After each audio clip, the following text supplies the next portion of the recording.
तो तुझे क्या गिल्ट दूं? मेरे पास तो कुछ ऐसा है नहीं कि खुद तो एक तोहफे से कम नहीं हमारे लिए, लेकिन कुछ है जिसे तेरे टूटे हुए दिल को राहत मिलेगी।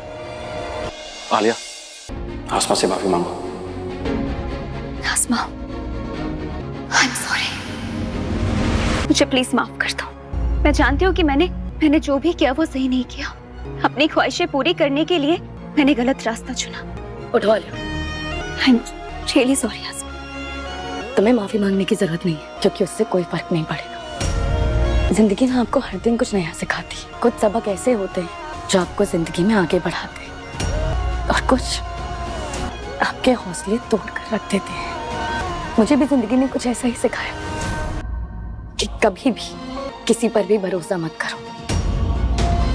आप सभी को दिवाली की बहुत बहुत शुभकामनाएं। तो मैं हूं रूपाली और आप देख रहे हैं बॉलीवुड टशन। तो हमने देखा ना कि उदारिया में दिवाली का मौका है और आसमा आ जाती है अरमान के घर और साथ में सब लोग मना रहे हैं दिवाली। और यहाँ पर हम देख रहे हैं कि आलिया भी है और कबीर भी है। तो भाई अब देखना होगा कि आलिया और कबीर का क्या स्टेप होता है, क्योंकि हमने देखा था ना कि जो आलिया है वो बिल्कुल भी पसंद नहीं करती आसमा को, क्योंकि भाई आसमा ने पहले तो उसकी जो मम्मी थी हरली मम्मा, उसको ये पता लगता है कि वो उसकी मम्मी है असली, और फिर उसके बाद यही पता लग जाता है उसको जो उसके पापा है एकम वो उसके भी पापा हैं।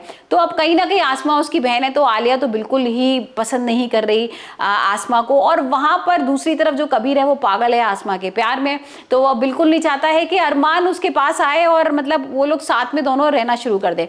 तो भाई जैसे दिवाली का मौका है ना, हमने देखा था कि जो अरमान की मम्मी है वो आती हैं उसके पास, उससे रिक्वेस्ट करती है कि तुम आ जाओ, घर पर आ जाओ, हमारी जो घर की खुशियां हैं उनको वापस दोबारा ले आओ। तो वहां पर आसमा आ जाती है और आसमा अरमान को बोलती है कि भाई मैं आ गई हूँ, लेकिन इस बार तुम मेरा जो विश्वास है ना वो मत तोड़ना। मतलब जो एक कॉन्फिडेंस है मेरा तुम्हारे लिए, तो वो मेरा ट्रस्ट तुम्हारे पर बना हुआ है, तो मैं सिर्फ ट्रस्ट के लिए ही आई हूँ और तुम्हारे घर वालों की वजह से आई हूँ यहाँ पर, तो अब वो मत तोड़ना। तो यहाँ पर अब देखना होगा कि जो आलिया है वो क्या करती है इन दोनों को अलग करने के लिए, क्योंकि भाई आलिया कहीं ना बहुत गुस्सा है। और हमने प्रोमो भी देखा था, एक दिवाली का महासप्ताह आ रहा है जिसमें हमने देखा कि जो दोनों को एक साथ देखकर ना अरमान और आसमा को देखकर आलिया को बहुत गुस्सा आ रहा है, और आलिया बोल रही है कि अब तुम्हारे जो सपने हैं ना मैं सारे चकनाचूर कर दूंगी और किसी भी तरह तुम दोनों को तो साथ में नहीं रहने दूंगी। तो अब ये देखना होगा कि आलिया क्या स्टेप उठाती है, क्या दोबारा वो आसमा को किडनैप कराएगी या वो अरमान को कहीं ले जाएगी। और वहां पर दूसरी तरफ कबीर भी देख रहे हैं हम कि कबीर की एंट्री हो रही है। कबीर उन लोगों के घर आ जाता है दिवाली के मौके पर और रॉकेट चला देता है, और जिससे कि सारे घर में ना हंगामा हो जाता है, क्योंकि वो रॉकेट अंदर आ जाता है और आग तो नहीं लगती लेकिन थोड़ा सा घबरा जाते हैं आसमा और अरमान और घर वाले सारे।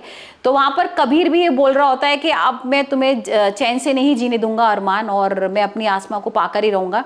तो अब दो लोग हैं जो आसमा और अरमान को अलग करना चाहते हैं, एक तो आलिया है और एक कबीर है। तो आप हमें कमेंट से बताइए आपका क्या कहना है उदारिया के एपिसोड के बारे में। क्या आपको लगता है कि कबीर और आलिया मिलकर आसमा और अरमान को कर पाएंगे अलग?